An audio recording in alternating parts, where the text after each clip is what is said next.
دوستانو په دې ویډیو کې نن زه تاسو ته ښایم چې څنګه د واتساپ آی ډي ختمولی شئ واپس. نو را به شئ واتساپ له واتساپ به کولو کوئ. خپله آی ډي چې م کولو وکړه نو پکې را به شئ دغه درې څلور اپشن دي دغه به کلیک کوئ. نو دې کې به ښکته بیا سیټینګ ته راشئ. دا وګوره سیټینګ دغه به کلیک کوئ. چې دا م کلیک کړو نو دلته به اکاونټ سیټینګ چې کوم دی دا اول نمبر دغه به کلیک کوئ. نو ښکته به راشئ ډیلیټ مای اکاونټ دغه به کلیک کوئ. دلته به چې کوم نمبر باندې تاسو د واتساپ آی ډي جوړه کړې وي هماغه به ورکوئ واپس. خپل ملک به کلیک کوئ پکې او چې کوم نمبر و پکې هغه به کلیک کوئ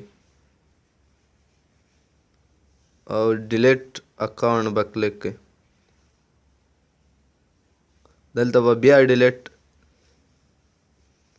دلته څه مه کلیک کوئ به ډایرکټ ډیلیټ اکاونټ کلیک کوئ.